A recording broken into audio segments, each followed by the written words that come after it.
welcome to Reality with Ree. That's me. Today I'm covering season 9, episode 4. Let's get into this.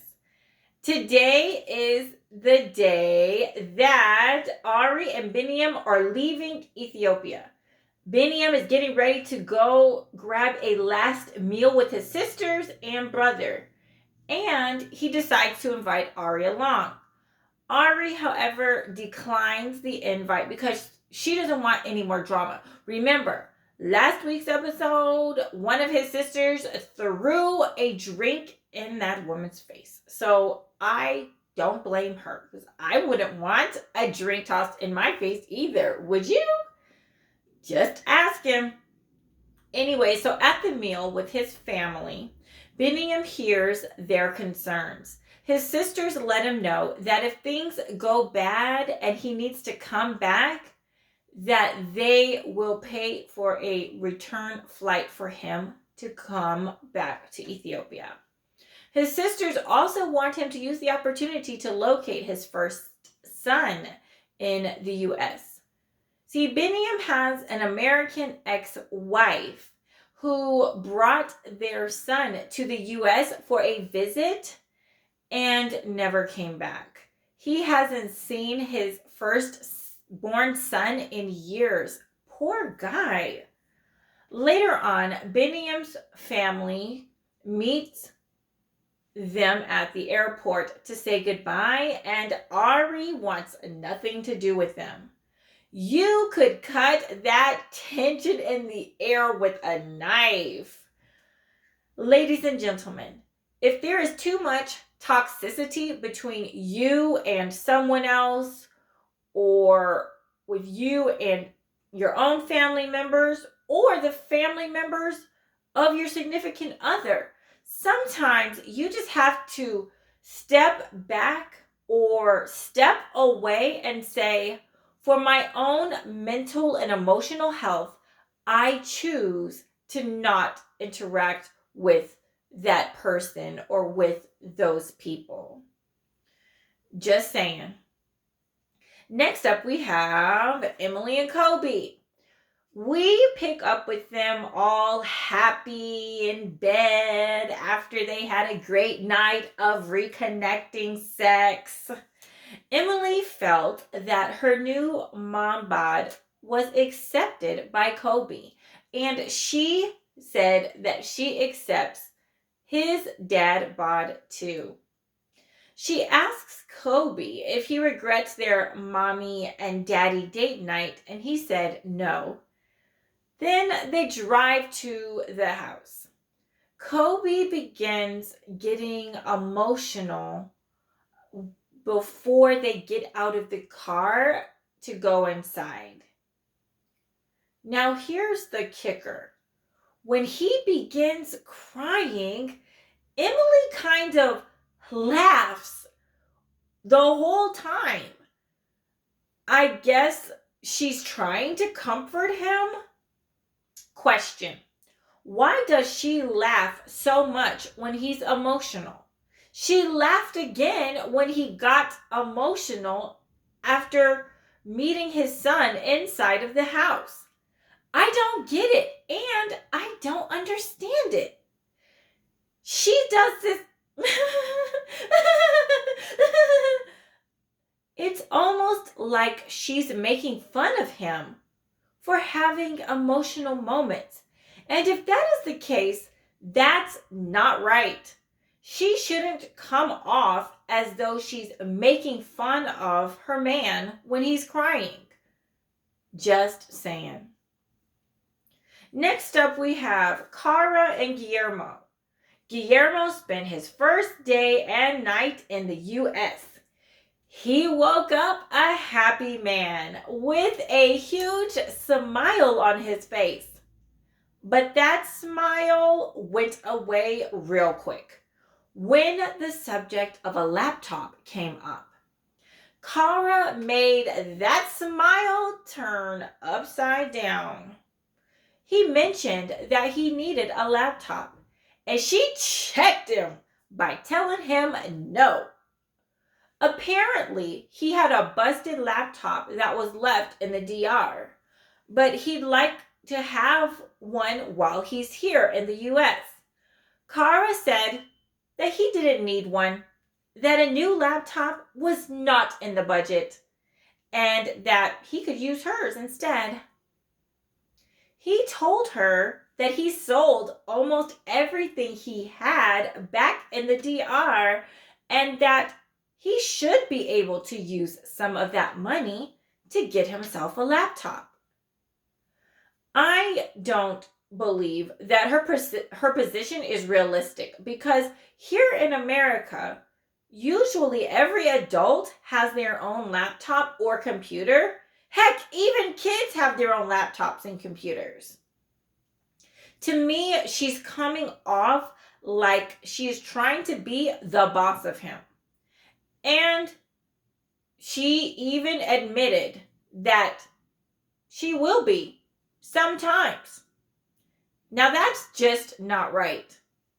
Ladies and gentlemen, if you're with someone, whether they are older, younger, or the same age, and they aren't being realistic and admittedly want to be the boss of you, run. Just saying. Get out of there. Next up, we have Jibri and Mina. Dinner disaster! Jibri and Mina decide to make dinner for his parents. We saw Mina visit the American grocery store for the first time. She was pretty amazed that many of our foods come already prepared. Basically, she was amazed by our frozen food section. Let's just keep it 100, okay? So they bought some frozen chicken dinner in a bag, and needless to say, his parents were not impressed. I think that his parents would have given that dinner a rating of a D based off of his mom's reactions. Suggestion: if you don't have a lot of cooking experience and you need to provide dinner, go pick it up and carry it home, then serve. Or how about this? Okay, no, but for real. If you just have to cook something, stick to something simple like macaroni and cheese or spaghetti. Who doesn't like these foods? All you have to do is boil some water, drop in the noodles, drain the noodles, put it on a plate, pour some sauce on it, and eat. Bam! Wham, bam, thank you, ma'am. And it's done.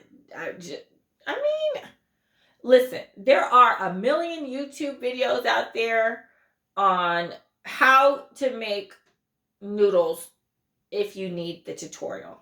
Just saying. Next up, we have Yvette and Mohammed. We did not see them featured on this episode, so we will see them on next week's episode. Next up, we have Bilal and Shai. Was it dinner disaster with this couple? Today's episode, we have Bilal and Shai having dinner with his mom, sister, and sister. Now, the dinner goes I think it goes okay overall, but, there was an awkward moment when the topic of children came up. Bilal's sister wanted to know, what's up with kids? What about kids? And Shai said that she would like to have kids. Bilal I don't think he gave a full-on answer. He was more like, he kind of He didn't say a full-on yes or a full-on no. And my thing is this. If you guys haven't had that discussion and arrived at a conclusion, when are you going to have it? Are you just going to, are you going to have it the day after you get married? Like, what? Like, I don't understand. How do you go through the whole boyfriend-girlfriend phase and the engagement phase, and they haven't even reached an understanding if they're going to have kids or not? This doesn't make any sense to me. I wonder if they are playing us, if some of their storyline is fake, because Bilal went on and spiritually married this woman, and they haven't even figured out if they're going to have kids or not. Would you marry someone if you haven't figured out if you guys are going to have any kids or not? Like biological kids with that person? I don't think you would. Most of us would not. Between the prank and he's already spiritually married to her, and they haven't arrived at a conclusion, makes me wonder if they're drumming up drama for the show. I'm just wondering, because there's just certain things about their storyline that makes me question the sincerity of it. How could he spiritually marry a woman that has never even met his kids? Would you marry someone that has not met your kids? At least once, twice, maybe 3 times. So there's different things about this storyline that makes me scratch my head and makes me go, Ladies and gentlemen, if you are in a relationship with someone and you are at the point of spiritually marrying them or even engagement, and you have not decided if you're going to have kids or not, then you are not ready to get married to that person. That's straight up. Just saying. Last and definitely not least, we have Patrick and Thais. We finally meet Patrick and Thais. It took forever for us to meet these two. We had episode 4. What was TLC waiting for? Anyways, Patrick is from Austin, Texas, and Thais is from Brazil. They met while he was in Brazil spending time with his Brazilian father. They have been together for approximately 2 years, and they're engaged. Thais will be coming to the U.S. in about 1 week's time. However, she will not be moving in with just Patrick. Dun, dun, dun! She's also moving in with his brother. See, Patrick and his brother are really close. So this will be interesting to see how things will go. We saw a video call between Patrick and Thais, and eventually Patrick's brother joined in on the call. The way that Thais was rolling her eyes and such makes me think that this whole idea of the 3 of them living peacefully under one roof may be a bad one. We'll see how it goes. Ladies and gentlemen, if you want to move in with your significant other and you can't stand their roommate or their family member that's living in the same house, if you can't stand that person while you're long distance, like living apart, if you can't stand them then, you may want to rethink about that idea of moving in with them. Just saying. And that's a wrap. Thank you for tuning in for my recap. Please subscribe. Please like the video. Please comment. And please share. And I will see you next time. This is Reality with Ree.